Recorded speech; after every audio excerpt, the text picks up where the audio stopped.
गोबरोको योजना आवश्यक छ। कर्णालीको अपार सम्भावनालाई आवश्यकता बोध गरोस्।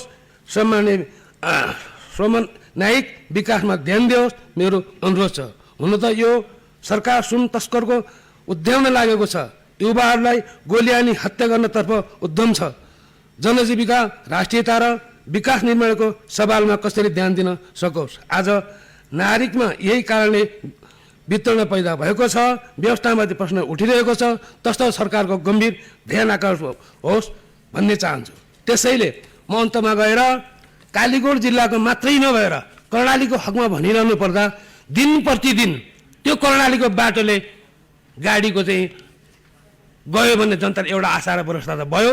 धेरै धेरै यहाँले सुन्नुभएको छ, दिनौँ प्रतिदिन ज्यान गुमाइरहनु परेको छ। बच्चाहरू चाहिँ टुक्रा भएका छन्, नारीहरूको सिन्दुर पुछिएको छ। यो बाटो अहिलेसम्म हिजो पञ्चायतकालमा पनि कर्णाले चाहिँ पछाडि सौतनी व्यवहारले हेरियो। अहिले गणतन्त्र आइसक्दा पनि कर्णाले अनि पछाडि पाडिएको र त्यहाँका जनताको जुन विकास योजना हो त्यो विकासप्रति अझै यो सरकारले ध्यान दिएको छैन। यो सरकारले कर्णालीको बाटो अवश्य पनि निश्चित रूपले कालोपत्रे गराओस् भन्ने म माग गर्दै मेरो भनाइ यही अन्त्य गर्छु। धन्यवाद। माननीय सदस्य दिपा गुरुङ, समय 6 मिनट।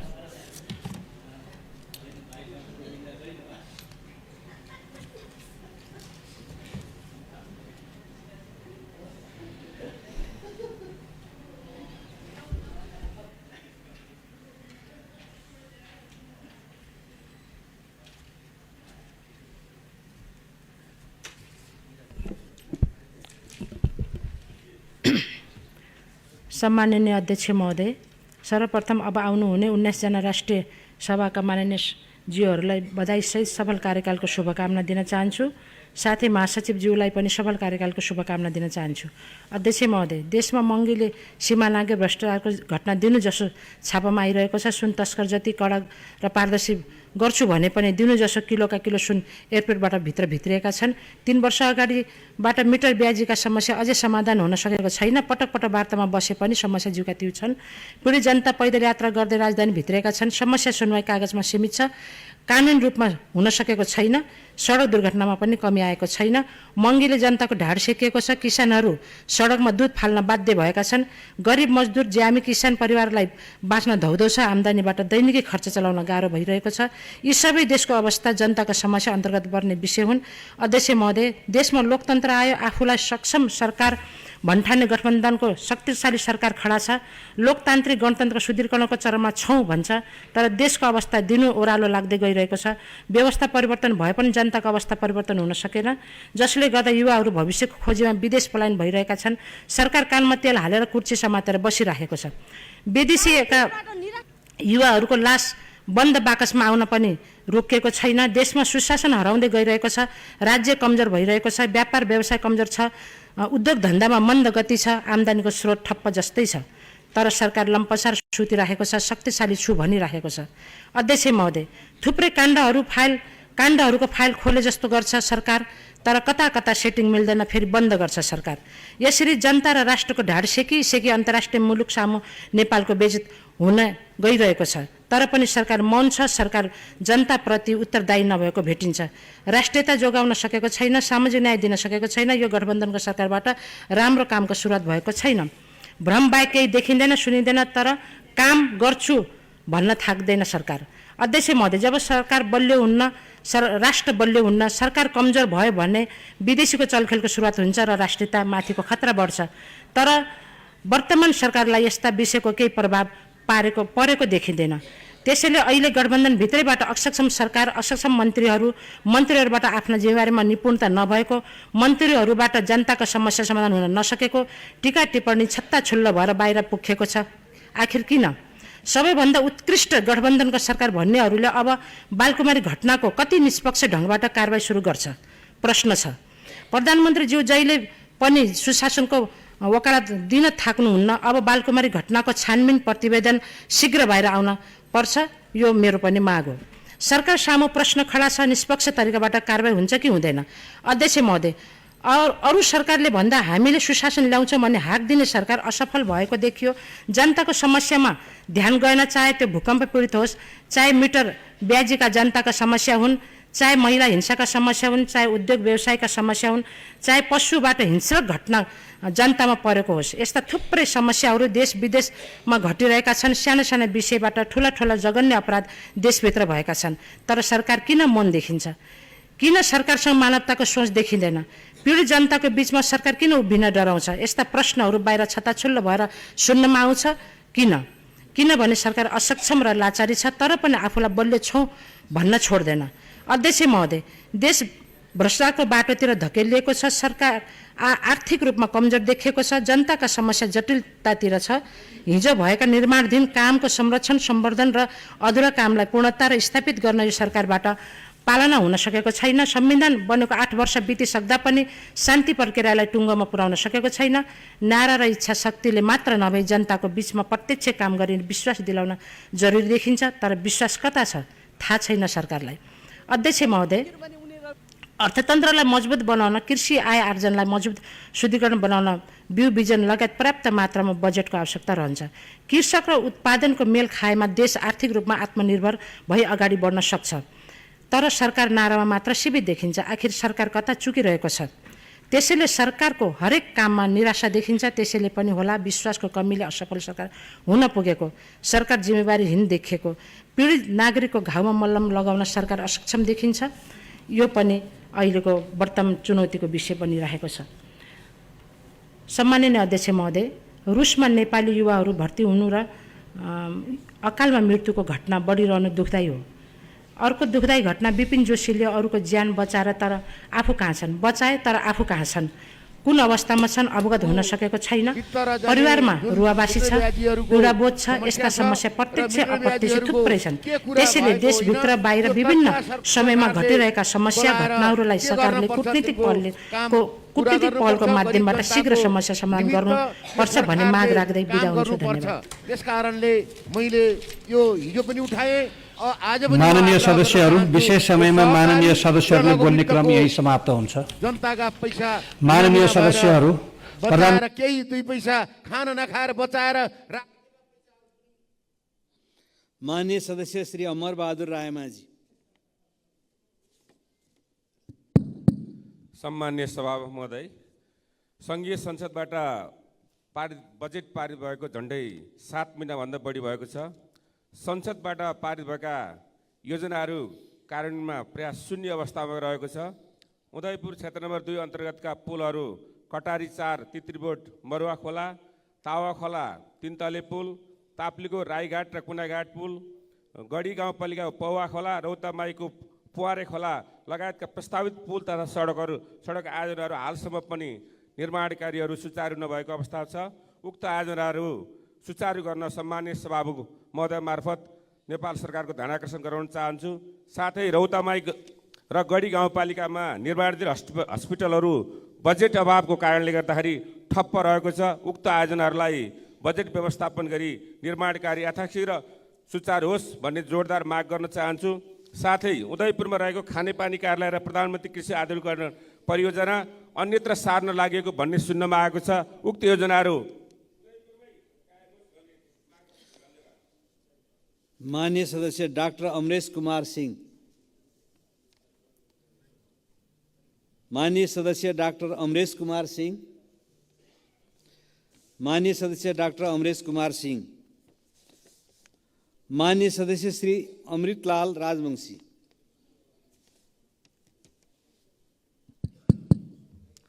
सम्माननीय सभामुख महोदय, सर्वप्रथम त म साउदीको जेद्दामा जारी वाप च्याम्पियनसिप गेममा नेपाली महिला फुटबल खेलाडीहरूले जुन सिरिया, इराक र प्यालेस्टाइनको विरुद्धमा उत्कृष्ट खेल प्रदर्शन गरेको छ, जुन विजय सुरुवात जारी छ, त्यो विजय सुरुवात अझै कायम रहोस् भन्दै म शुभकामना दिन चाहन्छु। त्यसै गरी दुग्ध किसानहरूले जसरी आफ्नो दुधको पैसा करिब 6 अरब रुपियाँ पाउन बाँकी छ भुक्तानी, त्यो अविलम्ब सरकारले तुरुन्तभन्दा तुरुन्त त्यो पैसा किसानहरूको दियोस्। त्यसै गरी मिटर ब्याजी र लघुवित्त पीडितहरूको समस्याहरूलाई सरकारले यथाशीघ्र सम्बोधन गरोस् भन्ने म चाहन्छु। बालकुमारी घटनाको रिपोर्ट 1 हप्ता आएको भइसक्यो, त्यो केले छेक्यो, किन रोक्यो, त्यो तुरन्त सार्वजनिक होस् र दोषीमाथि कडाभन्दा कडा। माननीय सदस्य श्री अमृता देवी अग्रहरी।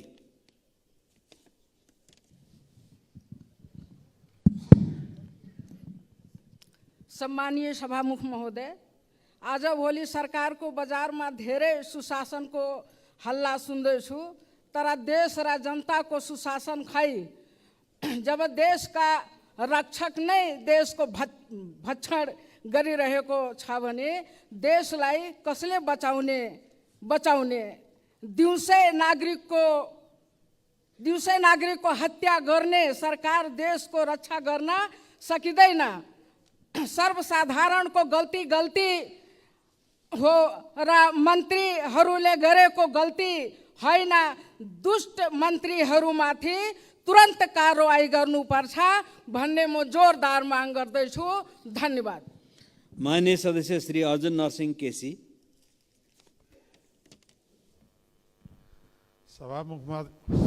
सभामुख महोदय, नेपालकै इतिहासको सबभन्दा ठुलो भ्रष्टाचार काण्डको रूपमा चर्चित रहेको एनसेल छानबिन समितिको प्रतिवेदन प्रस्तुत भइसकेको छ। यो प्रतिवेदनलाई केवल पुतलीको खेल जस्तो नाटक मञ्चन गर्ने काम नहोस्, त्यसको वास्तविकता नेपाली जनताले थाहा पाउनुपर्छ।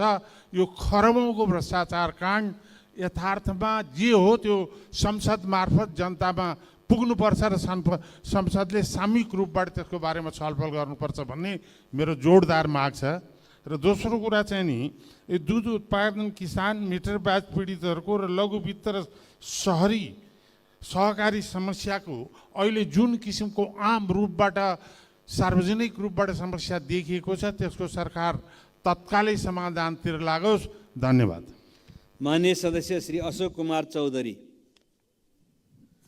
सम्माननीय सभामुख महोदय, भर्खरै मात्र नेपाली चेली अनिता बस्नेतले वाफ महिला च्याम्पियनसिपमा कर्नरबाट गरेको विश्व स्तरीय गोल चर्चा र इराक विरुद्ध साबिता भण्डारी सम्बाले जादुमय 5 गोल एक्लैले गरेर विश्वको ध्यान तान्न सफल भएकी छिन्। त्यति मात्र होइन, स्मरण रहोस् केही महिना अगाडि सम्पन्न 1900 एसियन गेम्समा नेपालले 2 पदक जितेको थियो र ती दुवै पदक महिला खेलकुदबाट आएको थियो। तर विडम्बना महिला र पुरुष खेलाडीमा हुने तलब, सेवा, सुविधा एवं पुरस्कार राशिको विभेदले सरकारले गर्ने ठुला समानताका कोरा गफलाई जिस्काइरहेको छ। अन्तर्राष्ट्रिय जगतमा नै नेपालको शिर सदैव उच्च राखिरहेका नेपाली महिला खेलकुदले नेपाली खुबीबाट उत्कृष्ट प्रदर्शन गरिरहँदा नेपाल सरकारले आफ्नो खुबीले कहिले महिला खेलकुदको विषयमा सोच्ने हो? के सामान्य प्रधानमन्त्रीले नेपालीको जितपछि फेसबुक र ट्विटरमा मात्रै दिने बधाई बाहेक यो राज्यको कुनै अस्तित्व छैन? म सभामुख मार्फत आगामी नीति तथा कार्यक्रममा स्पष्ट रूपमा पुरुष र महिला खेलाडीमा विभेद नगरी। माननीय सदस्य श्री अस्मा कुमारी चौधरी।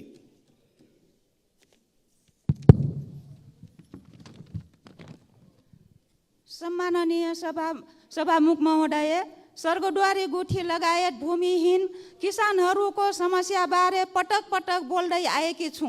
अहिले गुठी पीडित किसानहरू डाङ जिल्ला प्रशासन कार्यालय अगाडि फागुन 8 गतेदेखि धरनामा बसिरहेका छन्।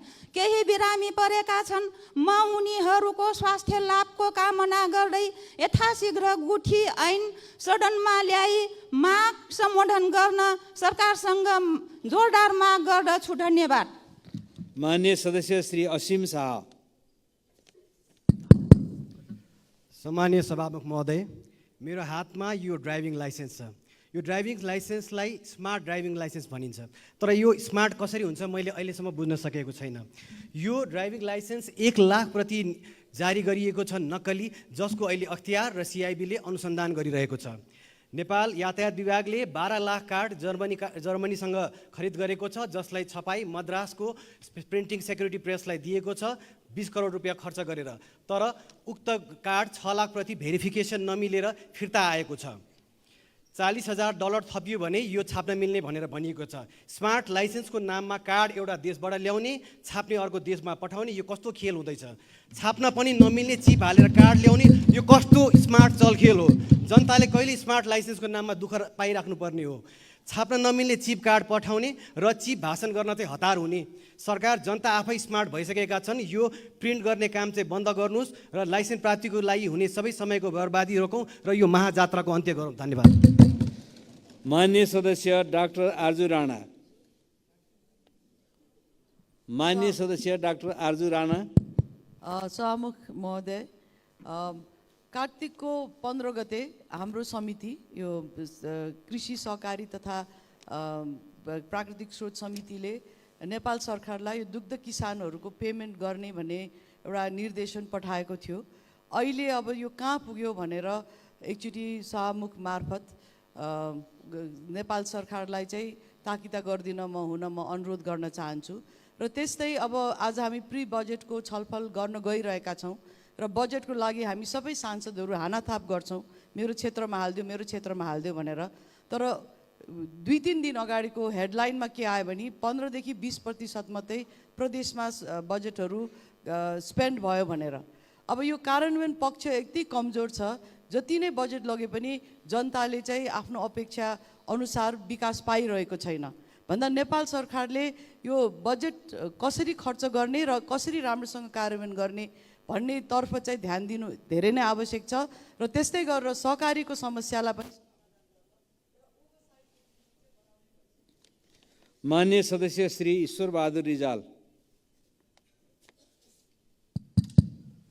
सम्माननीय सभामुख महोदय, दोलखा जिल्लाको सिंगटीदेखि लामाबगरसम्म जहाँ 456 मेगावाट विद्युत गृह त्यहीँनिर पर्छ र त्यस पछाडि सिंगटीबाटै लादुक, बुलुङ र ओराङ र सँगसँगै सिंगटीदेखि चिलिङ्खा, आलम्पु र बिगु यति 3वटा बाटो अनिवार्य रूपले कालोपत्रे गर्नुपर्ने अवस्था छ, स्थिति छ। सिंगटीबाट चिलिङ्खासम्मको बाटो त सभामुख महोदयले त्यो अवलोकन गर्नुभएको छ। त्यो एउटा दूरदराजको गाउँमा बस्ने जनताहरूको लागि यी बाटाहरू अत्यन्तै लाभदायक छ र सरकारको म गम्भीर ध्यान आकर्षण गराउन चाहन्छु। तुरुन्त त्यो बाटाहरू कालोपत्रे गर्नको निम्ति प्रयास गरोस् र अन्तिममा यो दुग्ध व्यवसायहरूको दुधको पैसा, किसानको पैसा सरकारले छिटो भुक्तानी गरोस्, म यही अनुरोध गर्न चाहन्छु। धन्यवाद। माननीय सदस्य श्री ईश्वरी घरती। सम्मान्य सभामुख महोदय, वीरगञ्ज कृषि औजार कारखाना सञ्चालनका लागि आफ्नो पुस्तक बेचेर आर्थिक जोह गर्न यति बेला अभियन्ता वैज्ञानिक डाक्टर महावीर पुन जिल्ला डौरामा हुनुहुन्छ। सभामुख महोदय, 2080 वैशाख 18 गते नेपाल सरकार र राष्ट्रिय आविष्कार केन्द्रका अध्यक्ष समेत रहेका महावीर बीच 7 बुँदे सम्झौता भएको थियो। अनुसन्धान तथा विकास, नवप्रवर्तन तथा आविष्कार सम्बन्धी कार्यहरू एकीकृत रूपमा सञ्चालन गर्न सरकारले कोष स्थापना गर्ने, कोष व्यवस्थापनको लागि 60 दिनभित्र विधेयकको मस्यौदा तयार गरी अघिल्लो अधिवेशनबाटै पारित गर्ने र चालु आबबाटै सङ्घीय सरकारको पुँजीगत बजेटको 1% रकम आविष्कार कोषमा जम्मा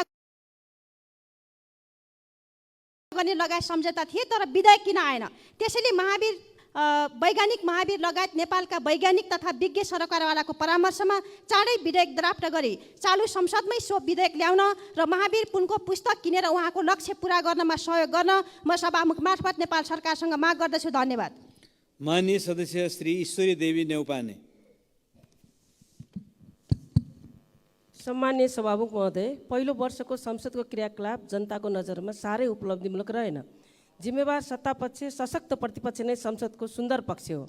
एकअर्कालाई आरोप प्रत्यारोप गर्दै व्यवस्थामाथि प्रहार गरेर व्यवस्था बदलौँ भनेर बहस गर्नुभन्दा जनताको अवस्था कसरी बदल्ने छलफल अब त्यसमा केन्द्रित गरौँ। 23 दिनको पैदल यात्रा गर्दै सहकारी, लघुवित्त र मित्र ब्याज पीडित काठमाडौँ आउनुपर्ने परिस्थिति कम पीडादायी होइन। उनीहरूको समस्याको स्थायी समाधानको लागि के गर्ने?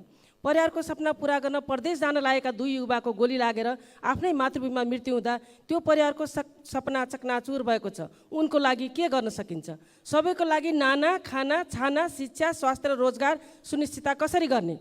4 महिनादेखि दुग्ध किसानले पैसा किन पाउन सकेनन्।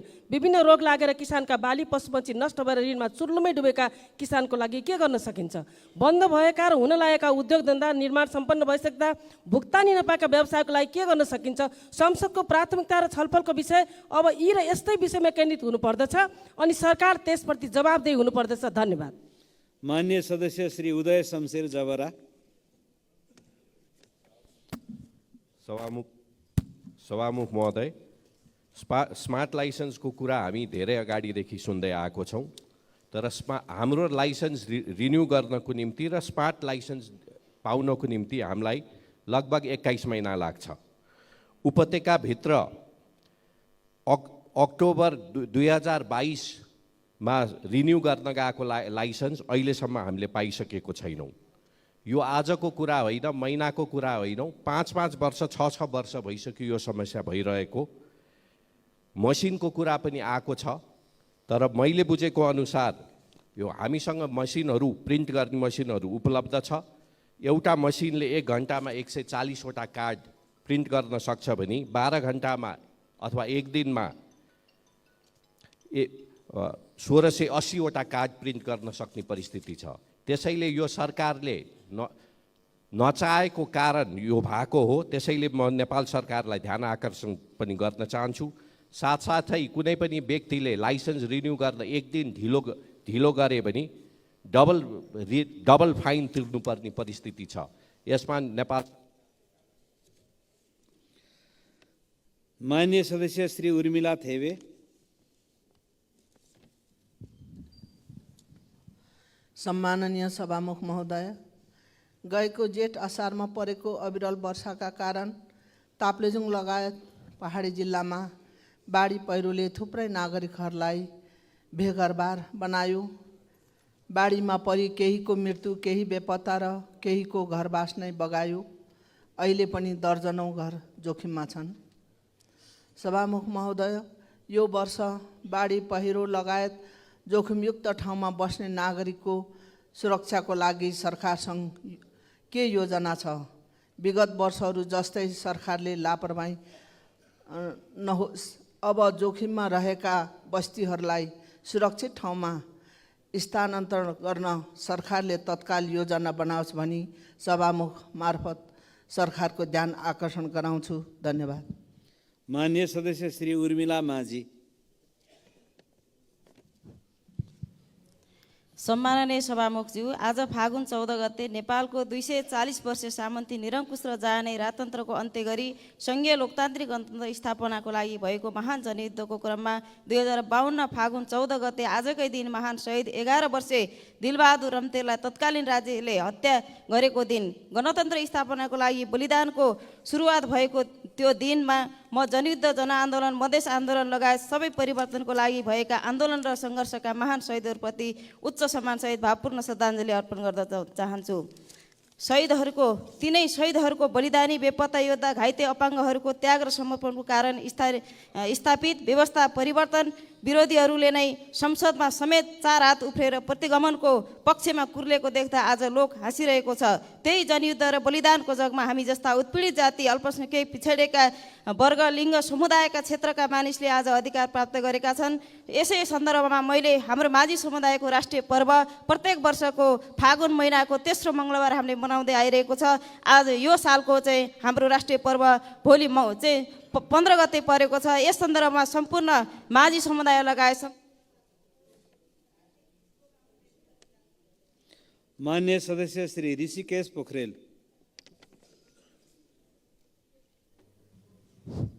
सम्मान्य सभामुख महोदय, कुरा ताजपुरिया अल्पसङ्ख्यक जनजातिको 2078 को जनगणनाले देशभरिमा करिब 21,000 जनसङ्ख्या देखाउँछ।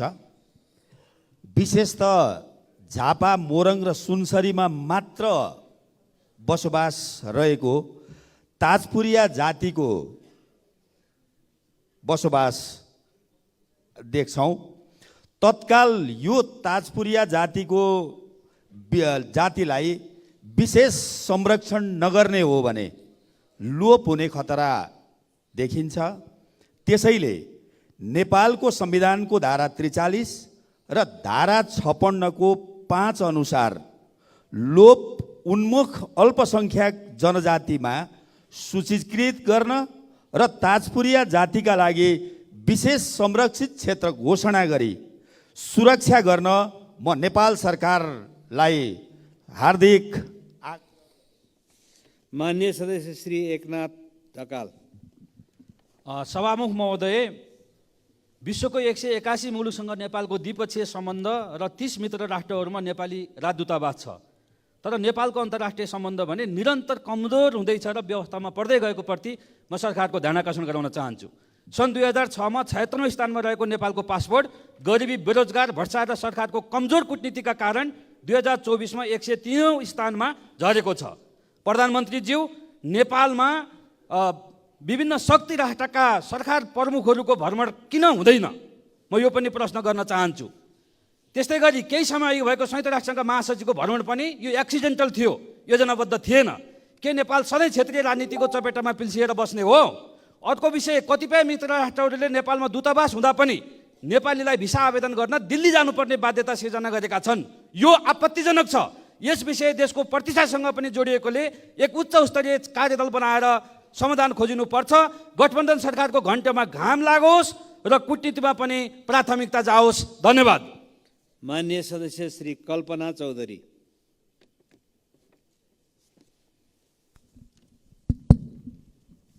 सम्माननीय सभामुख महोदय, सहकारी पीडित जनतालाई तत्काल राहत दिन सरकारले के गरिरहेको छ? कानुन पाटो त छँदैछ, दैनिक जीवनयापनमा जनताको समस्या सरकारको मूल चासो किन नभएको होला? त्यस्तै राष्ट्रिय गौरवको आयोजना कार्यान्वयनलाई किन प्राथमिकता नदिएको होला? यो दिन नसकेको हो। वैदेशिक रोजगारीमा गएर नेपालमा रेमिटेन्सको रुपैयाँ नेपाली नागरिकले पठाएको रकम उत्पादनशील क्षेत्रमा लगानी गर्न सरकारले नीति बनाउन पर्दैन र किन ढिलाइ गरिरहेको छ? जति सक्दो चाँडो नीति बनाइयोस्। त्यस्तै सभामुख महोदय, आफू हुँदा सबै ठिक सबै राम्रो, अर्को हुँदा सबै ठिक सबै नराम्रो भन्ने प्रवृत्तिलाई छाडौँ। आफ्नो बारीको कुहिएको सब्जी पनि असाध्यै हाइजेनिक, असाध्यै मिठो, असाध्यै राम्रो। अर्काको बारीको जति नै राम्रो भए पनि त्यो सडेको देख्ने यो प्रवृत्तिलाई हामीले त्यागौँ। सभामुख महोदय, यो जुन ईर्ष्यापट। माननीय सदस्य श्री कान्तिका सेजवाल।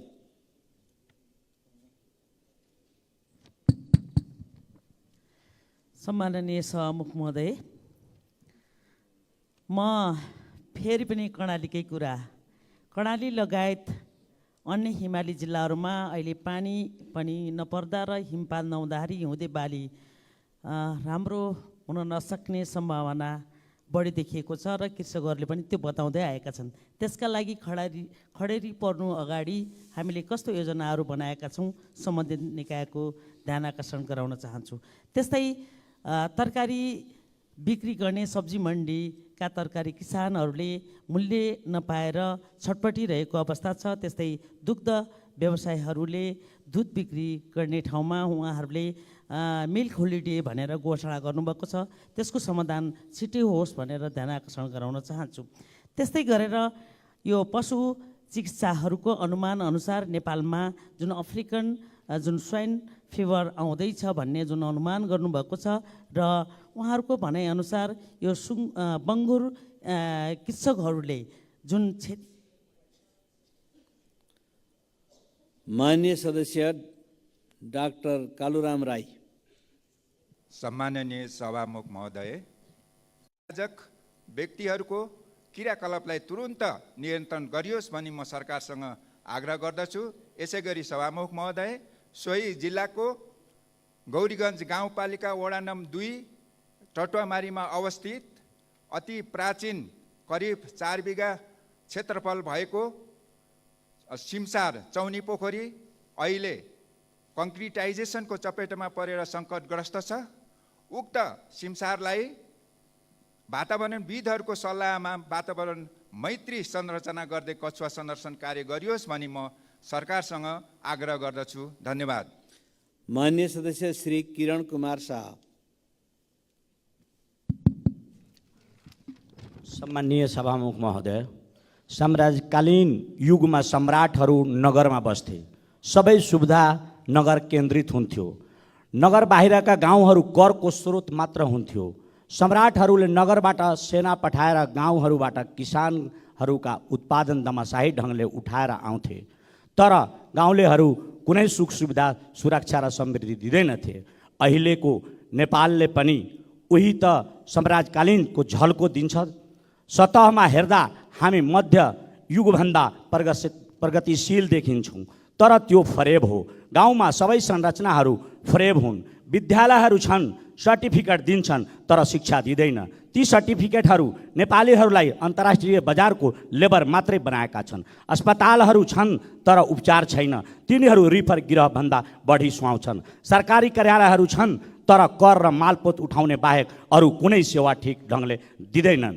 न्यायालयहरू छन्, तर आरती शाह जस्ताहरू पीडितहरूले कहिले न्याय पाउँदैनन्। सरकारी सम्झौताहरू समेत जनता ठग्न गरिन्छ। मान्य सदस्य श्री कुसुम देवी थापा। सम्माननीय सभामुख महोदय, नेपाल कृषि प्रधान देश हो वा होइन? कृषकले दुधको भुक्तानी नपाएका कारण बाटोमा दुध फालेर साङ्केतिक विरोध गरिरहेका छन्। नेपालको एकमात्र आत्मनिर्भर भएको पशुपक्षी क्षेत्रमा गत वर्ष लम्पी स्किन रोगका महामारीले करिब 16 लाख गाई भैँसी सङ्क्रमित भए। 65,000 भन्दा बढी मरे। करिब 76 अरब बराबरको आर्थिक क्षति भएको अनुमान छ। अहिले फेरि अफ्रिकन स्वाइन फिभर रोगको महामारीको कारण करिब 2 लाख बङ्गुर मरेको अनुमान गरिएको छ। यस्ता रोगहरू समयमै नियन्त्रण हुन नसक्दा किसानहरू ठुलो मर्कामा परि व्यवसायबाट नै पलायन हुने अवस्था रहेको छ। वर्षेनी यस्ता महामारीले सताउँदा पनि किन समाधान निकाल्न सकिएको छैन? कानुनी अभावले हो कि संरचना कमजोर भएर हो वा प्राविधिक जनशक्तिको समस्याले हो? यसमा किन बहस हुन सकिरहेको छैन? सरकारको दायित्व के हो? सभामुख मार्फत प्रश्न राख्न चाहन्छु। धन्यवाद। मान्य सदस्य श्री गगन कुमार थापा। माननीय सभामुख महोदय, विगत केही दिनदेखि यताकोले उता बसेको दागी देखाउने, उताकोले यता बसेको दागी देखाउने दोहोरी चलिरहेको छ। यही पाराले त न संसद राम्रोसँग चल्ने भयो, मूल विषय पनि छायामा पर्ने भयो। अब यसो गर्न लगाउँ। आसनको दायाँ बस्ने होस् कि बायाँ बस्ने होस्, काखैको होस् कि पाखैको होस्, अख्तियारले डामेको, आयोगले पोलेको र सरकारी जग्गामा आँखा काटेको झन्डावालाको झन्डा छोपेर घर पठाइदिउँ। अनि सहकारी ठग्ने, 2-4 थान नागरिकता राख्नेलाई पनि यहाँ राखेर होइन, घरै पठाइदिएर अनुसन्धान गर्न लगाउँ। यति गर्न सकेदेखि के होला? निर्दोष भए फर्केर आउनु होला, फुलमाला लाएर स्वागत गरौँला। दोषी भए दण्ड बिहोर्नु होला। अलिअलि सफा गर्न सकेदेखि अनि बडो मजाले यहाँ मिटर ब्याजका बारेमा, दुधको किसानको मूल्य नपाएको बारेमा, एनसेलको यसको प्रतिवेदनका बारेमा जमेर सार्थक छलफल गर्न सकिन्थ्यो होला। होइन भने यताकोले उता देखाउने, उताकोले यता देखाउने यो दोहोरी चाहिँ चलि नै राख्ने भयो। धन्यवाद। मान्य सदस्य श्री गणेश पराजुली। सम्माननीय सभामुख महोदय, सामन्तवादको अवशेष मिटर ब्याज ठगीलाई मलजल गर्ने र बढावा दिने मुख्य जिम्मेवार स्वयं सरकार हो। अभाव र गरिबीले पिल्सिएका जनतालाई न त राज्यले सहज वित्तीय पहुँच सृजना गर्न सकेको छ, न त व्यक्तिगत घरसारको कारोबारमा समयानुकूल ब्याज दर परिमार्जन गर्ने कानुन बनाउन सकेको छ। सरकारले बनाएका 2वटा छानबिन आयोगको प्रतिवेदनले त्यही भन्छ। त्यसकारण फेरि पनि त्यही चिजभन्दा बढी कष्टकर पैदल यात्रा गरेर न्यायको याचना गर्दै आएका पीडित जनतालाई वार्ताको नाममा समस्यालाई गिजोल्नुको सट्टा धरना स्थलमा नै आफ्ना व्यक्तिगत समस्यालाई उजुरीको रूपमा दर्ता गर्ने प्रक्रियाको अविलम्ब व्यवस्था गरेर कारबाहीको प्रक्रिया अगाडि बढाई मिटर ब्याज ठगी र व्यक्तिगत घरसारको समस्यालाई छुट्याएर न्याय पाउने सुनिश्चित गरी पीडितलाई सम्मान गरी घर फर्किने वातावरण बनाइयोस्। त्यस्तै दर्ता भएका 31,000 उजुरी सहित देशैभरिका पीडित जनताले सहज उजुरी दिन सक्ने व्यवस्था मिलाउँदै एकै व्यक्ति विरुद्ध बहुसङ्ख्यक उजुरी परेमा सम्पत्ति शुद्धिकरण गर्ने प्रक्रिया अन्तर्गत कारबाही चलाउन सक्ने गरी र मेलमिलाप गराउन पर्जियालाई अधिकार मात्र होइन, अतिरिक्त स्रोत, साधन, दक्ष जनशक्ति सहित सम्पन्न बनाएर सबै मुद्दालाई यथोचित अनुसन्धान गरी किनारा लगाउन सक्ने वातावरण बनाएर दिगो समाधान गर्न सकियोस् भनी यस सम्मानित मान्य सदस्य श्री गोमा लाभ सापकोटा।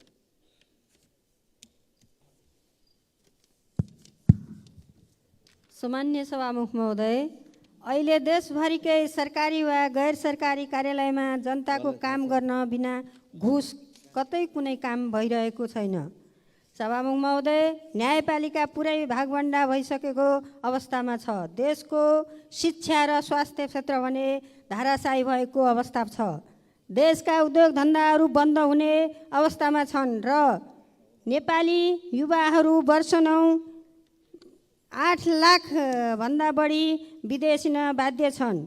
यस्तो स्थिति हाम्रो देशमा किन दिन प्रतिदिन आइरहेको छ भनी म नेपाल सरकारसँग सोध्न चाहन्छु। सभामुख महोदय, दाइजोको कारणले आरती शाहको हत्या गरेको आज 1 वर्ष पुग्न लागिसकेको छ।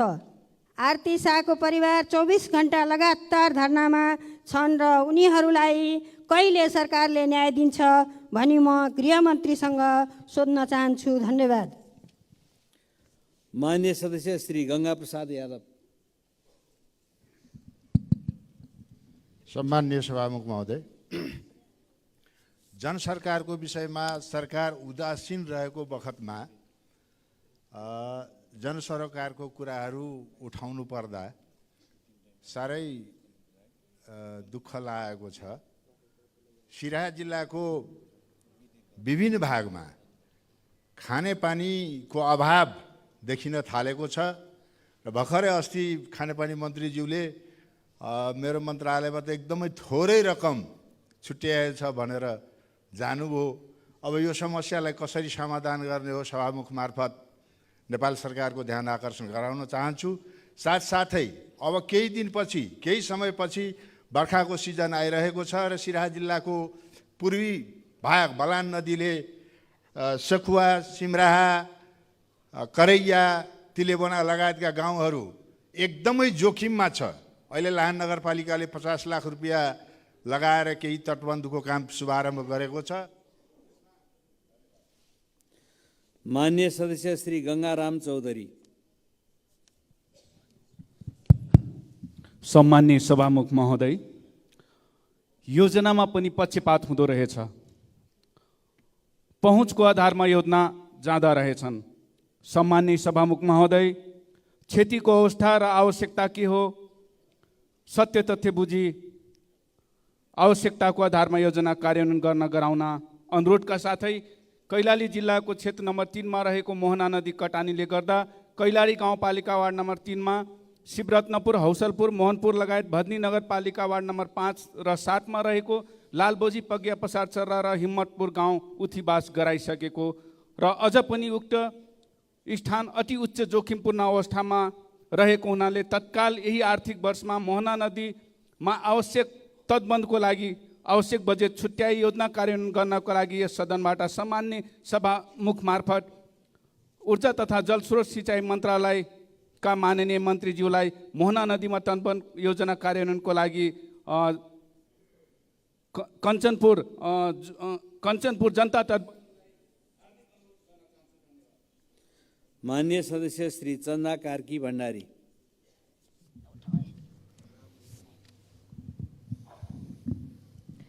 सम्मान्य सभामुखज्यू, भ्रष्टाचार र कुशासनले समाजमा भित्रभित्रै भेट्नै नसक्ने गरी जरा गाडेको छ र विषालु सर्प झैँ सरकारी कार्यालयका ढोकाहरूमा यो बेरिएर बसेको छ।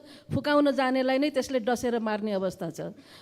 गत अधिवेशनहरूमा वर्षैभरि हामीले भ्रष्टाचार, तस्करी, स्वास्थ्य, शिक्षा, रोजगारी, खस्कितो अर्थतन्त्र, युवा पिँढीको विदेश पलायन, कृषि जस्ता धेरै विषयमा सरकारलाई झकझकाउने प्रयत्न गऱ्यौँ, तर यी आवाजहरूले सरकारले सुनेन र बोलेन पनि। यसपालि त हियरिङ एडको र साइनरको व्यवस्था गर्नुपर्छ कि भन्ने पनि मनमा लागेको थियो, तर सोचे त्यो काम लाग्दैन, किनभने उहाँहरूको ध्यान कसरी कोसँग गठबन्धन गरेर सत्तामा पुग्न र सत्ता टिकाउन सकिन्छ भन्ने गणितीय दाउपेचमा मात्रै केन्द्रित छ। जनताको बारे सोच्ने फुर्सद भए हजारौँ नेपालीहरू महिनौँ पैदल यात्रा गरेर रुन काठमाडौँ आउनुपर्छ र तीन कलिला बालकहरूले राज्यमा गोली खाएर मर्नुपर्छ र राज्यको गोली खाएर एउटा नौजवान उद्यमीले जिउमा आगो सल्काएर मर्नुपर्छ र वर्षेनी 40औं हजार जनता सडक दुर्घटनामा मर्छन् र किसानले बाटोमा दुध र तरकारी फाल्नुपर्छ र हाम्रो सैकडौँ चिकित्सकहरूले विदेशले लिएको परीक्षामा उत्कृष्ट नतिजा ल्याए बापत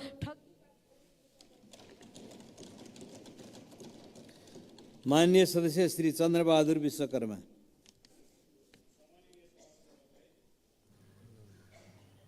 सम्माननीय सभामुख महोदय,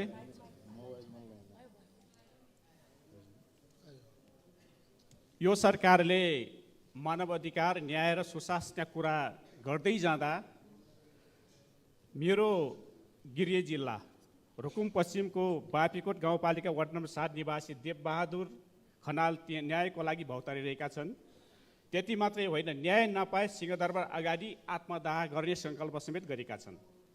घटना के रहेछ भने एक किता मात्रै जमिन भएको देवबहादुरको जग्गा सत्ताको 8मा कब्जा गरी सोही ठाउँमा राज्यको 50औं लाख खर्च गरेको रहेछ। आवश्यक प्रमाणसहित न्यायको लागि जिल्ला अदालत रुकुममा पश्चिममा मुद्दा दायर गर्दा अदालतले मुद्दा ढिसमिस गरेको रहेछ। र म प्रश्न गर्न चाहन्छु कि कुन कानुनमा टेकेर देवबहादुरको जग्गा कब्जा गरिएको हो? देवबहादुरको नाममा हकभग सुनिश्चित गर्न अदालतलाई के प्रमाण अपुग भयो? यसको उत्तर चाहियो सभामुख महोदय। होइन भने निजले जग्गा उपभोग गर्ने हक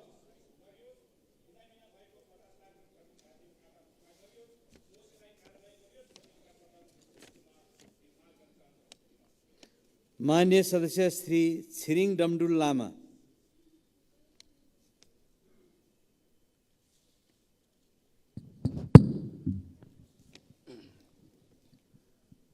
सम्माननीय सभामुख महोदय, बोकोपेटको अगाडि कानुन गौण रहन्छ। हामी कर्णाली र हिमाली क्षेत्रका मान्छेहरू राजनीतिक, सामाजिक, सांस्कृतिक, आर्थिक र विकासको लागि भोको छु, अन्यायमा छु र नेपाल सरकारलाई सभामुख मार्फत यो ध्यान आकर्षण गर्न चाहन्छु। कर्णाली कोरिडोर र हुम्ला भूसामरिक महत्त्व र प्रकृति, संस्कृति, धर्म, पर्यावरण, अर्थ स्रोतको मूल धरोहर हो भन्ने कुरा भुलिएको छ र मानव बस्तीको हिसाबले यो कोरिडोर त्यहाँको लाइफ लाइन हो। तसर्थ खुलालु हिल्सा सिमीकोटको रु 4 अरब 53 करोड बहुवर्षीय ठेक्का अर्थ मन्त्रालयले रोकेको छ। तुरुन्त अगाडि खोलेर सहमति गरियोस् र राष्ट्रिय सञ्जाल नजोडिएको सिमीकोटलाई, हुम्लालाई पर्याप्त मात्र बजेट छुट्यायोस् भन्ने कुरा राख्दछु। हस्त, धन्यवाद। मान्य सदस्य श्री छिरिङ लामु लामा। सम्माननीय सभामुख महोदय, हाम्रो देश कृषि प्रधान देश भन्छौँ, तर विडम्बना हाम्रो देशको जनशक्ति आफ्नो खेत बाँचो राखेर अन्य देशमा कृषि मजदुरको रूपमा जान्छन्। गएको 3 वर्षमा 187, 212, 284 अर्बको कृषिजन्य वस्तु आयात भएको रहेछ। यो दर बढ्दो क्रममा छ। सभामुख महोदय, बाढी अनुदानले प्रतिफल नदिने हो भने त्यसको के अर्थ? कृषिमा लगानीको नियमन गर्ने निकाय भएन भने लगानी बालुवामा पानी खनाए जस्तो मात्र हुन्छ। कृषकले फलाएको वस्तु खेतमै कुहिन्छ भने उपभोक्ताले अन्य देशबाट माग पूर्ति गर्छन्। जस्तै हिमाली क्षेत्रको स्याउ बोट र गोदाममै कुहिन्छ, तर हामी अन्य देशबाट आयात गर्छौँ। त्यसैले कृषक र उपभोक्ता बीचमा ठुलो दूरी खडा भएको छ। यो दूरी घटाउन सरकारले आगामी नीति तथा कार्यक्रम र बजेटमा कृषकका उत्पादनलाई तिनै तहका सरकारले जिम्मा लिने गरी बजारमा व्यवस्थापन गर्नुपर्छ। कृषि व्यवसाय मार्फत रोजगार सिर्जना गर्न र लगानीको नियमन गर्ने र निकाय परिचालन गर्न र मेरो लगानी कृषिमा, मेरो उत्पादन सरकारको बजारमा बन्ने नीति ल्याउन जरुरी छ। सभामुख मार्फत म सरकारको गम्भीर ध्यान आकर्षण गराउन चाहन्छु। धन्यवाद। मान्य सदस्य श्री जीवन परियार। सम्माननीय सभामुख महोदय, सम्माननीय प्रधानमन्त्री पुष्पकमल दाहाल र पूर्व प्रधानमन्त्री डाक्टर बाबुराम भट्टराई 2063 साल अर्थात् 17 वर्ष पहिले कास्की जिल्ला क्षेत्र नम्बर 1 को सुन्दर पर्यटकीय गाउँ सिक्लेसबाट हेलिकप्टर चढी बालवाटार आउनुभएको थियो। प्रधानमन्त्रीज्यूलाई थाहा होस् कि आजसम्म पनि पोखराबाट सिक्लेस हुँदै बनाङ जोड्ने सडक अलपत्र छ। तसर्थ उक्त सडक राष्ट्रिय राजमार्गमा समावेश गरेर जोरदार माग गर्दछु। त्यस्तै कास्की क्षेत्र नम्बर 1 मा 7 तालको सहर भनेर चिनिने साबिक लेखनाथका 7 तालहरूको संरक्षण गर्ने योजना बनाइयोस्। बेगनास्थल हेर्न जाने पर्यटकका लागि पार्किङ असुविधा भयो भनेर स्थानीय होटल व्यवसायी दुर्गा प्रसाद अधिकारी हामी पर्यटन व्यवसाय भन्न समेत लज्जित छौँ भन्नुहुन्छ। उक्त स्थानको बीच भागमा रहेको सिँचाइ मन्त्रालयको कच्ची भवन तुरुन्त हटाई पार्किङ निर्माण गरियोस्। त्यसै गरी बेगनास्थलको रिङ रोड पिप्लेबाट बारे मन्दिर जाने झोलुङ्गे पुलका लागि थप बजेट व्यवस्था गरियोस्। बेगनास्थलदेखि पचभैया तालबेसी हुँदै डमदुङ जाने सडक पचभैया खण्डमा स्तरोन्नति गर्दै राष्ट्रिय राजमार्गमा समावेश गर्नका लागि जोरदार माग गर्दछु। धन्यवाद। जय नेपाल। मान्य सदस्यहरू, शून्य समयमा मान्य सदस्यहरूले बोल्ने क्रम यही समाप्त हुन्छ। मान्य सदस्यहरू, प्रधानमन्त्री तथा मन्त्री परिषदको कार्यालयबाट पत्रहरू प्राप्त भएका छन्। सोको ब्यौरा म पढेर सुनाउँछु। क माननीय वन तथा वातावरण मन्त्री वीरेन्द्र प्रसाद महतो नैरोबी केन्यामा आयोजना हुने युनाइटेड नेसन्स इन्भाइरोन्मेन्ट एसेम्ब्ली कार्यक्रममा सहभागी हुन सम्मत 2080 साल फागुन 12 गते त्यसतर्फ प्रस्थान गर्नुभएकोले उहाँको अनुपस्थितिमा उहाँले सम्हाल्दै आउनुभएको वन तथा वातावरण मन्त्रालयको कार्यभार सम्माननीय प्रधानमन्त्रीज्यूबाट माननीय शिक्षा विज्ञान तथा प्रविधि मन्त्री अशोक कुमार राईले सम्हाल्ने गरी तोक्नु भएको बेहोरा अनुरोध गर्दछु। वैकुण्ठ अर्याल मुख्य सचिव मिति 2080 11/11। ख माननीय उद्योग वाणिज्य तथा आपूर्ति मन्त्री रमेश रिजाल संयुक्त अरब इमिरेट्सको आबुधाबीमा सञ्चालन हुने विश्व व्यापार सङ्गठनको 13औं सम्मेलनमा सहभागी हुन सम्मत 2080 साल फागुन 11 गते त्यसतर्फ प्रस्थान गर्नुभएकोले उहाँको अनुपस्थितिमा उहाँले सम्हाल्दै आउनुभएको उद्योग वाणिज्य तथा आपूर्ति मन्त्रालयको कार्यभार सम्माननीय प्रधानमन्त्रीज्यूबाट माननीय स्वास्थ्य तथा जनसङ्ख्या मन्त्री मोहन बहादुर बस्नेतले सम्हाल्ने गरी तोक्नु भएको बेहोरा अनुरोध गर्दछु। वैकुण्ठ अर्याल मुख्य सचिव मिति 2080 11/13।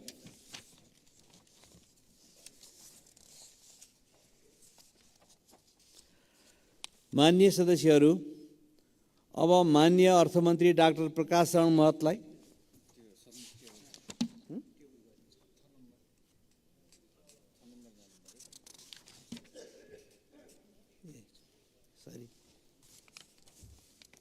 माननीय सदस्यहरू, अब महासचिव श्री पद्मप्रसाद पाण्डेलाई राष्ट्रिय सभामा उत्पत्ति भएको विधायन सम्बन्धी विधेयक 2080 को सम्बन्धमा राष्ट्रिय सभाबाट प्राप्त सन्देश सहितको विधेयक टेबल गर्न अनुमति दिन्छु।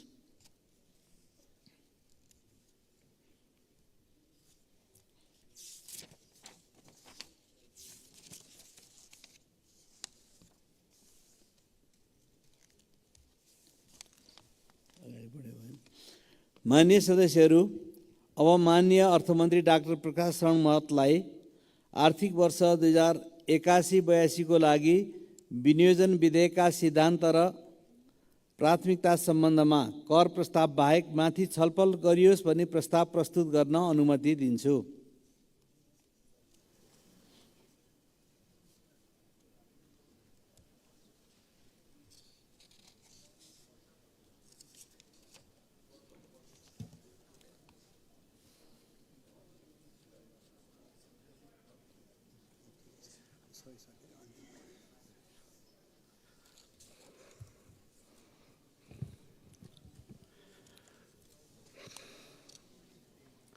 सम्मान्य सभामुख महोदय,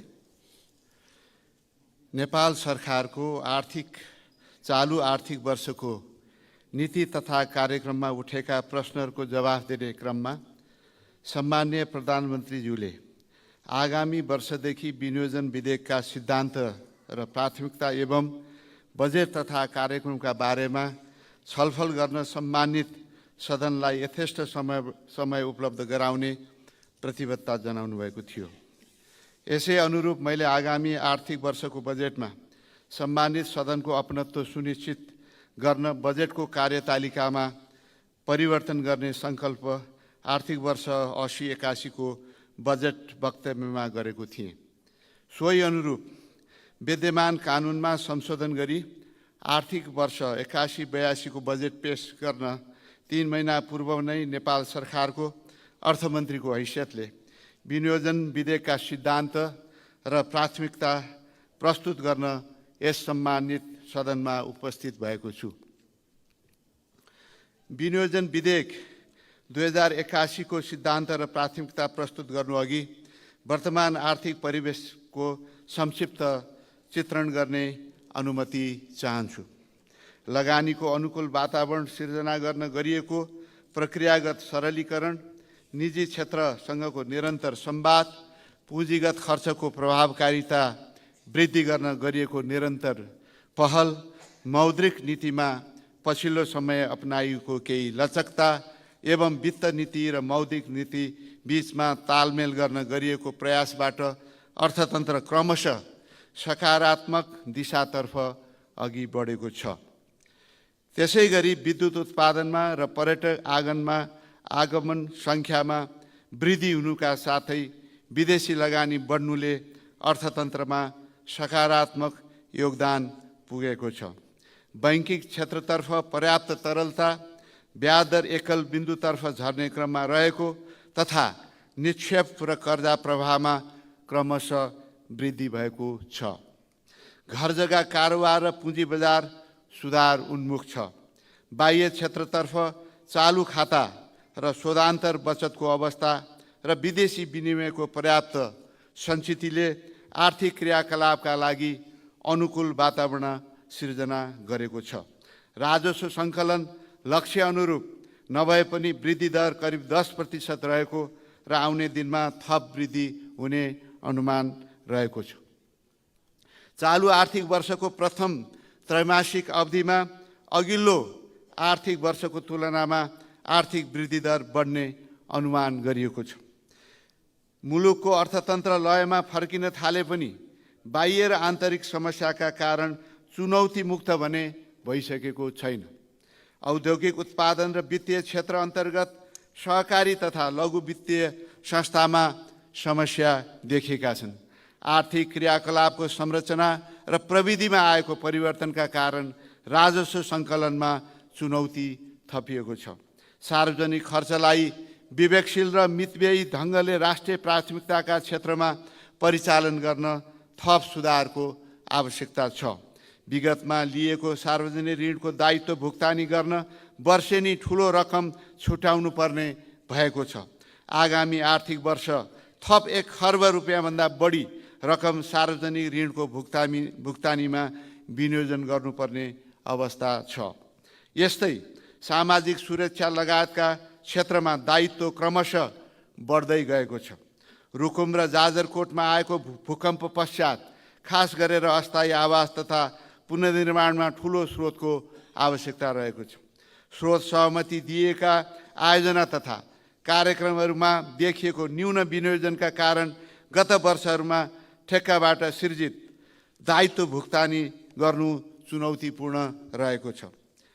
सरकारको खर्चतर्फ शीर्षित दायित्व भुक्तानी तथा स्रोत सुनिश्चित भएका आयोजनामा आवश्यक बजेट प्रस्ताव नगर्ने प्रवृत्ति, आयोजना तथा कार्यक्रममा देखिएको दोहोरोपन, निर्धारित समयमा आयोजना सम्पन्न नहुने अवस्था, आयोजना कार्यान्वयनमा देखिएका व्यवस्थापकीय कमजोरी र वैदेशिक सहायताका आयोजना व्यवस्थापनमा अपनत्वको कमी हुँदा कार्यान्वयन पक्ष अझै कमजोर देखिएको छ। सङ्कलित राजस्वले अनिवार्य दायित्व धान्न कठिन भइरहेको अवस्थामा थप आयोजना तथा कार्यक्रम संरचना एवं दरबन्दीका लागि बजेट मागले गर्दा खर्च व्यवस्थापन अझै चुनौतीपूर्ण रहेको छ। मुलुकले भोग्दै आएको न्यून उत्पादन र उत्पादकत्व, उच्च व्यापार घाटा, कमजोर निर्यात, आर्थिक दृष्टिले सक्रिय उमेर समूहको जनशक्ति पलायन जस्ता समस्या समाधान गर्नु प्राथमिकताको विषय भएको छ। उच्च र दिगो आर्थिक वृद्धि हासिल गरी उत्पादन वृद्धिसँगै रोजगारीका अवसर सिर्जना मार्फत गरिबी न्यूनीकरण गर्ने, आर्थिक असमानता कम गर्दै वित्तीय स्थायित्व कायम गर्न अर्थतन्त्रलाई दिशानिर्देश गर्नु अपरिहार्य ठानेको छु। यस सन्दर्भमा मुलुकको अर्थतन्त्रलाई विश्व अर्थतन्त्रको गतिसँगै अघि बढाउने र आधारभूत आवश्यकता पूरा गर्न कठिन अवस्थामा रहेका नेपाली नागरिकहरूको जीवन स्तरमा सुधारका मार्ग पहिल्याउने महत्त्वपूर्ण जिम्मेवारी निर्वाह गर्ने गरी आगामी वर्षको बजेट तर्जुमा गर्नुपर्ने आवश्यकता महसुस गरेको छु। सम्माननीय सभामुख महोदय, अब म विनियोजन विधेयक 2081 का सिद्धान्त प्रस्तुत गर्ने अनुमति चाहन्छु। आगामी आर्थिक वर्षको विनियोजन विधेयकका सिद्धान्त र प्राथमिकता तय गर्दा नेपालको संविधानले प्रत्याभूत गरेको मौलिक हक, संविधानमा निर्दिष्ट राज्यका निर्देशक सिद्धान्त, नीति तथा दायित्वलाई प्रमुख मार्गदर्शनको रूपमा लिएको छु। साथै 16औं योजनामा प्रस्ताव गरिएका नीति 2026 विकासशील राष्ट्रमा स्तर उन्नतिका लागि लिनुपर्ने रणनीति, सन् 2030 सम्म हासिल गर्नुपर्ने दिगो विकास लक्ष्य तथा दिगो र फराकिलो आर्थिक वृद्धिका आधार तयार गर्नुपर्ने विषयलाई महत्त्वपूर्ण सन्दर्भको रूपमा लिएको छु। दिगो एवं समावेशी आर्थिक वृद्धि, दिगो एवं समावेश आर्थिक वृद्धिका लागि ऊर्जा, कृषि, पर्यटन तथा सूचना प्रविधि लगायतका आर्थिक वृद्धिमा उच्च योगदान दिन सक्ने क्षेत्रका लागि आवश्यक सार्वजनिक पूर्वाधार निर्माण गर्ने गरी सरकारी स्रोतको परिचालन गरिनेछ।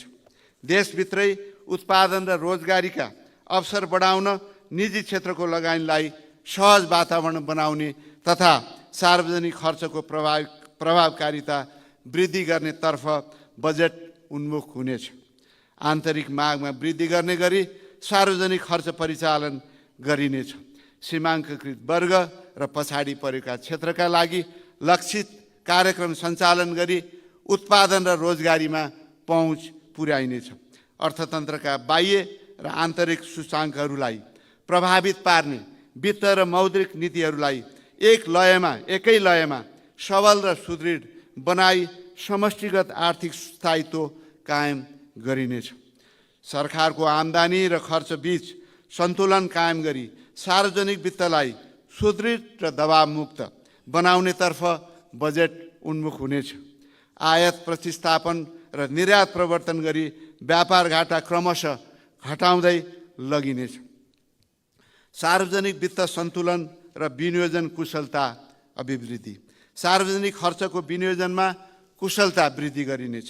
सार्वजनिक खर्चलाई औचित्यपूर्ण बनाउने गरी थप प्राथमिकीकरण गर्ने, पूर्व तयारी भएका आयोजनाको मात्र निर्माण कार्य अघि बढाउने र प्राथमिकता प्राप्त आयोजनामा स्रोतको अभाव हुन नदिने व्यवस्था गरिनेछ।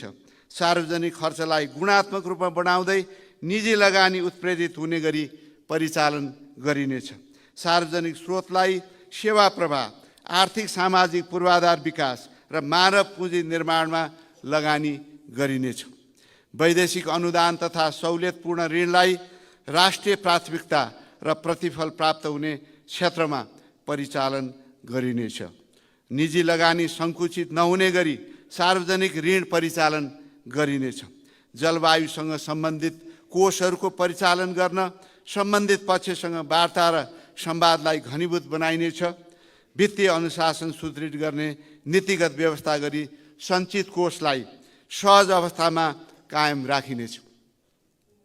सामाजिक क्षेत्रको विकास र सामाजिक न्याय। संविधानको मर्म अनुरूप समतामूलक समाज निर्माणका लागि स्रोत, साधन र अवसरको न्यायोचित वितरण गरिनेछ। सामाजिक क्षेत्रमा लगानी र साधनको पुनर्वितरणका कार्यक्रममा स्रोतको उपलब्धताका आधारमा आवश्यक रकम विनियोजन गरिनेछ। शिक्षा र स्वास्थ्य क्षेत्रमा सबैको पहुँच र गुणस्तर सुधार गर्न रकम विनियोजन गरिनेछ। लगानीको प्रतिफलबाट सबै वर्ग समुदाय लाभान्वित हुने गरी अवसरको सृजना र समन्यायिक वितरण प्रणाली विकास गरिनेछ। राज्यबाट प्रदान गरिने सबै प्रकारका अनुदान र सुविधाहरूमा दोहोरोपन हटाई क्रमशः लक्षित वर्ग केन्द्रित हुने व्यवस्था मिलाइनेछ। निजी क्षेत्र र लगानी प्रवर्धन। उत्पादकत्व र आर्थिक वृद्धिमा निजी क्षेत्रको नेतृत्वदायी भूमिका स्थापित गरिनेछ। सम्वत 2081 वैशाखमा हुने लगानी सम्मेलन मार्फत स्वदेशी तथा विदेशी लगानीकर्ताहरूलाई लगानी बढाउन अनुकूल वातावरण सिर्जना गर्न आवश्यक नीतिगत, कानुनी तथा संस्थागत सुधार गरिनेछ। संघीयता र सुशासन प्रवर्धन। संविधान बमोजिम प्रदेश तथा स्थानीय तहमा जिम्मेवारीहरू हस्तान्तरण गर्न आवश्यक कानुन तर्जुमाका साथै संस्थागत व्यवस्था गरिनेछ। दक्ष, पारदर्शी एवं उत्तरदायी वित्तीय प्रणाली सम्वर्धन गर्दै वित्तीय संहितालाई थप प्रभावकारी बनाइनेछ। समावेशी र सन्तुलित आर्थिक विकासका लागि आवश्यक नीतिहरू निर्माण गर्न प्रदेश र स्थानीय तहसँग थप समन्वय र सहकार्य गरिनेछ। सङ्घ, प्रदेश र स्थानीय तहको खर्च संरचनामा मितव्ययिता, सुशासन र पारदर्शिताको माध्यमबाट खर्चको प्रभावकारिता सुनिश्चित गरिनेछ। सरकारले प्रदान गर्ने सबै प्रकारका अनुदान, आयोजना तथा कार्यक्रममा हुने दोहोरोपना हटाउन प्रदेश र स्थानीय तहसँग आवश्यक समन्वय गरिनेछ। सार्वजनिक सेवा प्रवाहलाई सङ्घीय शासन प्रणालीका मूल्य र मान्यता अनुरूप थप नागरिक मैत्री र सरल बनाइनेछ। सार्वजनिक सेवामा सूचना प्रविधिको अधिकतम उपयोग गरिनेछ। दिगो विकास र जलवायु परिवर्तन। जलवायु परिवर्तनका सवालहरूलाई क्षेत्रगत नीति र कार्यक्रममा आन्तरिकीकरण गरिनेछ। दिगो विकास लक्ष्य हासिल गर्न बजेट केन्द्रित गरिनेछ। दिगो विकास हासिल गर्न बजेट केन्द्रित गरिनेछ।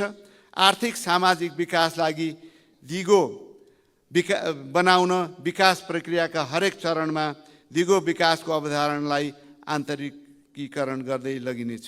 हरित अर्थतन्त्रको विकास र प्रवर्धनका लागि नीतिगत, कानुनी र संस्थागत प्रबन्ध गरिनेछ। जलवायु परिवर्तनबाट नेपालमाथि परेको प्रतिकूल प्रभाव न्यूनीकरण गर्न क्षतिपूर्ति दिने विषयलाई अधिकारको रूपमा स्थापित गर्न अन्तर्राष्ट्रिय मञ्चमा प्रभावकारी ढङ्गले प्रस्तुत गरिनेछ। जलवायु परिवर्तनबाट नेपाललाई परेको प्रभावलाई मध्यनजर राखी अनुकूलन र न्यूनीकरणका कार्यक्रममा अन्तर्राष्ट्रिय विकास सहायता परिचालन गर्न पहल गरिनेछ।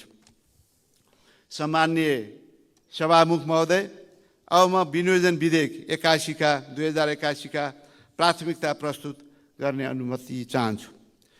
जलविद्युत विकास। जलविद्युतमा आन्तरिक र बाह्य लगानी प्रवर्धन गरी उत्पादन वृद्धि गरिनेछ।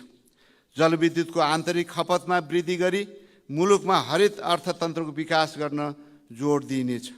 जलविद्युतलाई अर्थतन्त्रको महत्त्वपूर्ण मेरुदण्डको रूपमा विकास गरी आन्तरिक आवश्यकता पूर्तिका साथै निर्यातमा जोड दिइनेछ। निर्माणाधीन विद्युत आयोजनाहरू र प्रसारण लाइनको लागत मूल्य बढ्न नदिन निर्धारित समयमा सम्पन्न गर्न जोड दिइनेछ। हिउँद याममा हुने ऊर्जा आपूर्तिको कमी पुरा गर्न ठुला तथा जलाशयुक्त आयोजनाहरूको निर्माण प्रारम्भ गरिनेछ। विद्युत सेवाको पहुँच नपुगेको क्षेत्रमा विद्युत सेवा उपलब्ध गराउन सौर्य ऊर्जा र अन्य नवीकरणीय ऊर्जाको विकासमा जोड दिइनेछ। अन्तर्देशीय विद्युत प्रसारण लाइनको निर्माण गरी विद्युत निर्यातको लागि आवश्यक पूर्वाधार तयार गरिनेछ।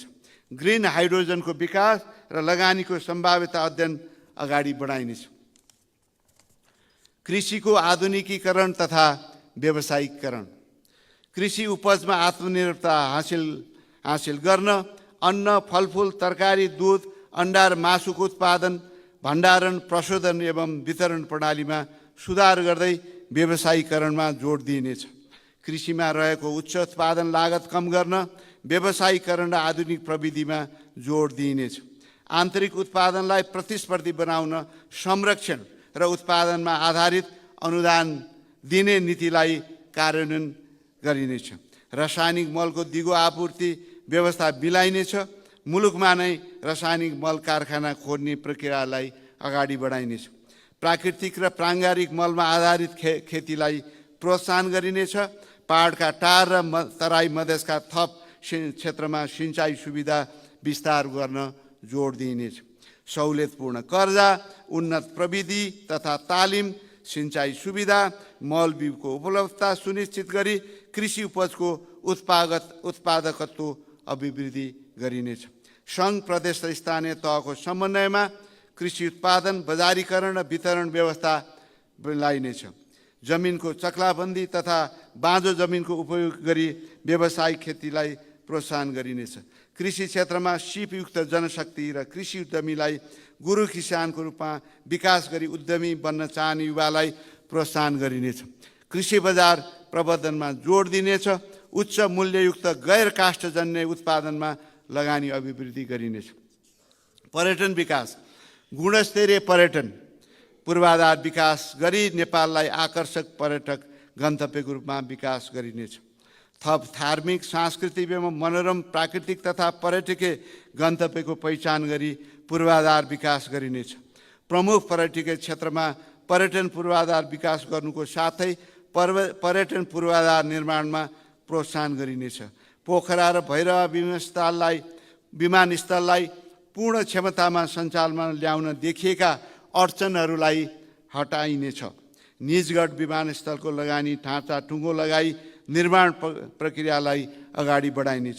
निजी क्षेत्रसँगको सहकार्यमा पर्यटन क्षेत्रका लागि आवश्यक जनशक्ति विकास तथा मौलिक कला संस्कृति सम्पदा र रैथाने उत्पादनलाई पर्यटनसँग आबद्ध गरिनेछ। सूचना प्रविधिको विकास, प्रचुर सम्भावना बोकेको सूचना प्रविधि क्षेत्रमा पूर्वाधार विकास, सहुलियत र प्रोत्साहन दिने नीतिलाई निरन्तरता दिइनेछ। डिजिटल नेपाल फ्रेमवर्कलाई कार्यान्वयन गर्दै सूचना प्रविधि उद्योगलाई सफ्टवेयर र सेवा निर्वाह तथा रोजगारीको आधारको रूपमा विकास गरिनेछ। सूचना प्रविधिको उपयोगको माध्यमबाट सेवा प्रवाहलाई सरलीकरण गरिनेछ। इनोभेसन सेन्टर र स्टार्टअपको प्रवर्धन र विकासमा जोड दिइनेछ। डिजिटल भुक्तानी लगायतका सेवा विस्तार गर्न सार्वजनिक डिजिटल पूर्वाधार निर्माण तथा विस्तार गरिनेछ। औद्योगिक विकास र निजी क्षेत्र प्रवर्धन, निजी क्षेत्रलाई आर्थिक विकासको इन्जिनको रूपमा विकास गर्न आवश्यक नीतिगत प्रबन्ध गरी अनुकूल वातावरण बनाइनेछ। उद्योग स्थापना र सञ्चालनमा वित्तीय पहुँच सहज बनाइनेछ। औद्योगिक विकासमा वैदेशिक लगानी प्रवर्धन गरिनेछ। औद्योगिक क्षेत्रहरू पूर्ण क्षमतामा सञ्चालन गर्न आवश्यक सहयोग, समन्वय र सहजीकरण गरिनेछ। उद्योग सञ्चालनका लागि आवश्यक जग्गा प्राप्ति प्रक्रियालाई सरलीकरण गरिनेछ। बन्द भएका सार्वजनिक संस्थानलाई निजी क्षेत्रको सहभागितामा सञ्चालन गर्न पहल गरिनेछ। निजी क्षेत्र प्रतिस्पर्धा भएका क्षेत्रमा रहेका सार्वजनिक संस्थानको सेयर बिक्री वा व्यवस्थापन करारको माध्यमबाट सार्वजनिक संस्थानको विनिवेश गरिनेछ। वैदेशिक रोजगारीलाई सुरक्षित, मर्यादित र व्यवस्थित बनाउँदै विप्रेषणको औपचारिक आप्रवाह बढाउन थप सरलीकृत गरिनेछ। पूर्वाधार विकास, राष्ट्रिय गौरवका र रणनीतिक महत्त्वका आयोजनाहरूमा देखिएका समस्यालाई समाधान गरिनेछ।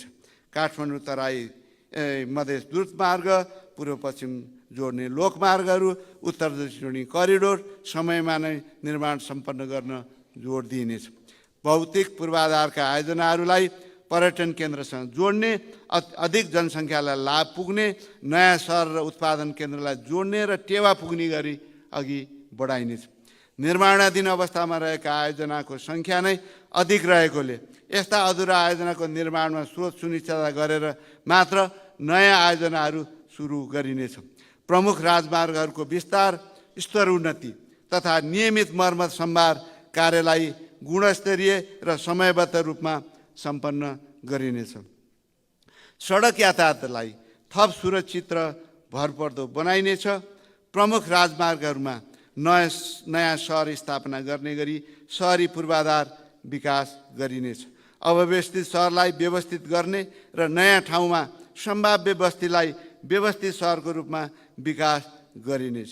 रणनीतिक महत्त्वका पूर्वाधारहरू सार्वजनिक निजी साझेदारीमा निर्माण गर्न आवश्यक कानुनी तथा संस्थागत व्यवस्था गरिनेछ।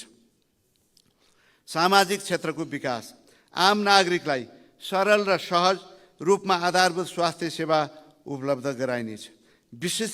विशिष्टीकृत स्वास्थ्य सेवा प्रदान गर्न लगानी अभिवृद्धि गरिनेछ।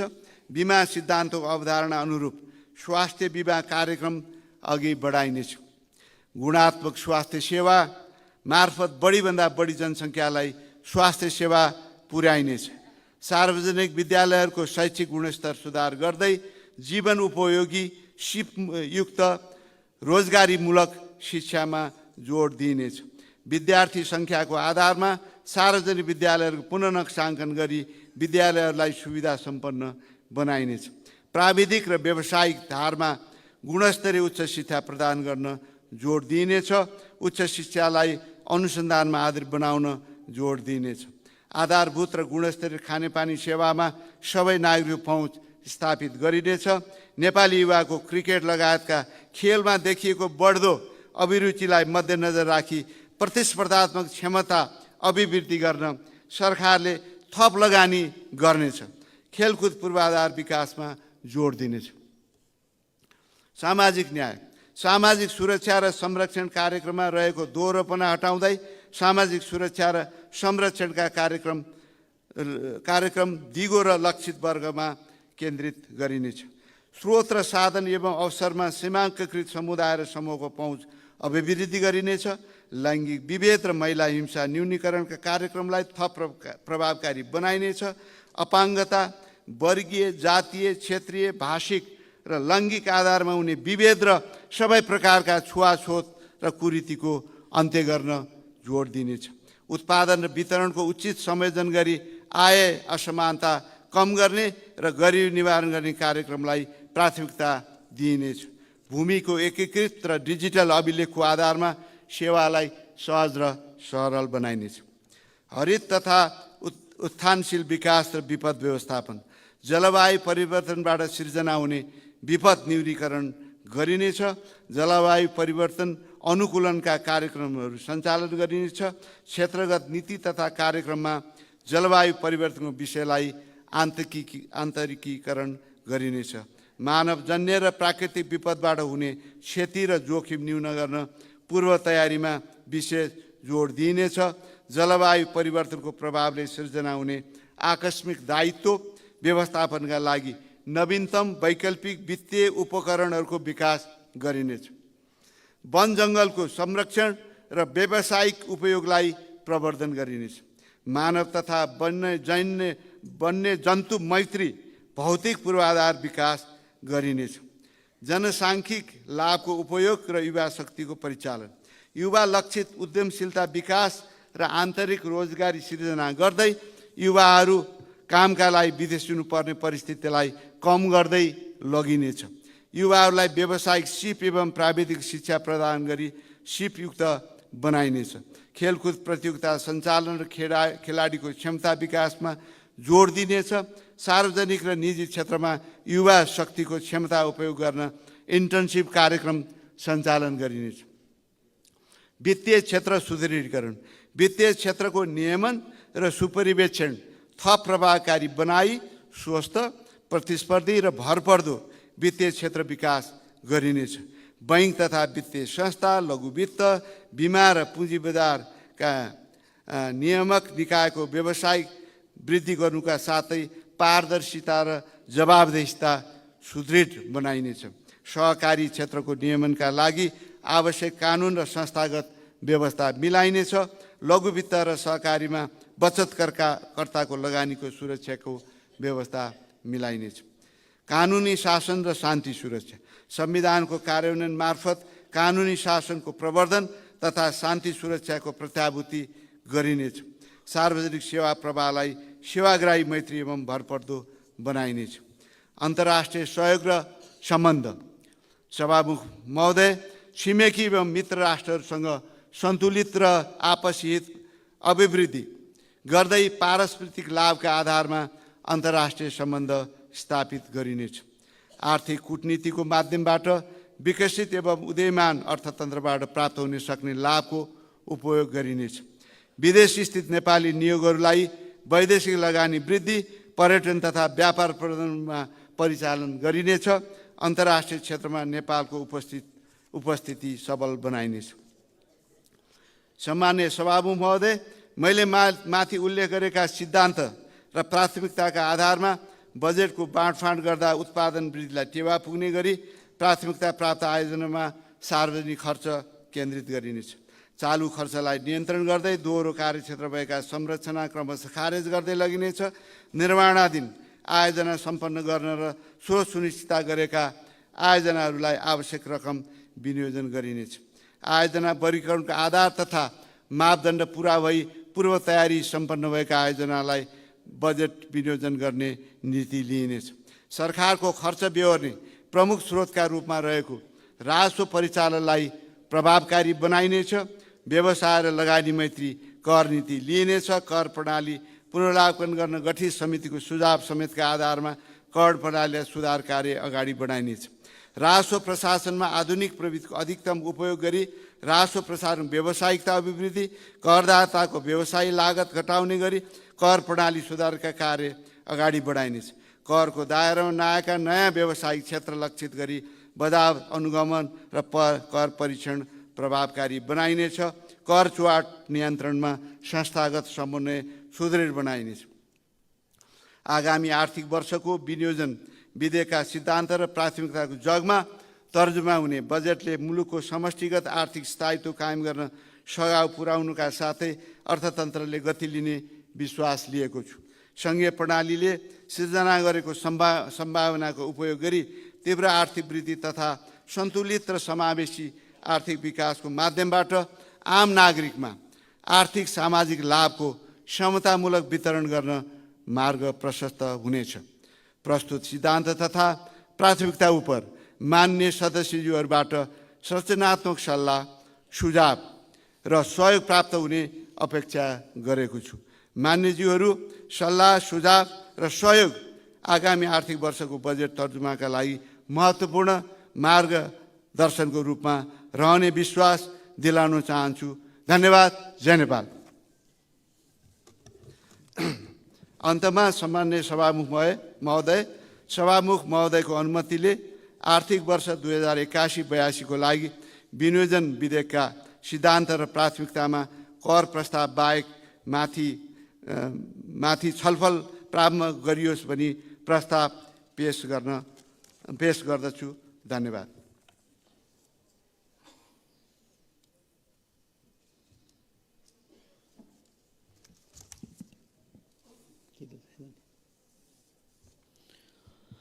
मान्य सदस्यहरू, आर्थिक वर्ष 2081-82 को लागि विनियोजन विधेयकका सिद्धान्त र प्राथमिकताका सम्बन्धमा कर प्रस्ताव बाहेक माथिको छलफलको लागि यही 2080 साल फागुन 21, 22, 23, 30 र चैत्र 1, 2 र 4 गतेका दिनहरू तोकेको बेहोरा जानकारी गराउँछु।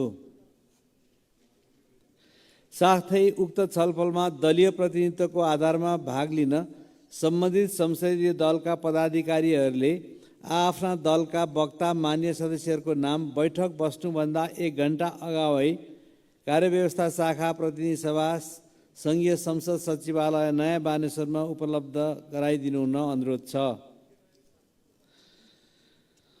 मान्य सदस्यहरू, आर्थिक वर्ष 2081-82 को लागि विनियोजन विधेयकका सिद्धान्त र प्राथमिकता सम्बन्धमा कर प्रस्ताव बाहेक माथिको छलफल प्रारम्भ भएपछि मान्य सदस्यहरूबाट उठाएका विषयहरूको टिप्पणको लागि अर्थ मन्त्रालयका साथै सङ्घीय संसद सचिवालयलाई समेत निर्देश गर्दछु। मान्य सदस्यहरू, अब अर्को बैठक 2080 साल फागुन 18 गते शुक्रबार बिहान 11 बजे बस्ने गरी यो बैठक स्थगित हुन्छ।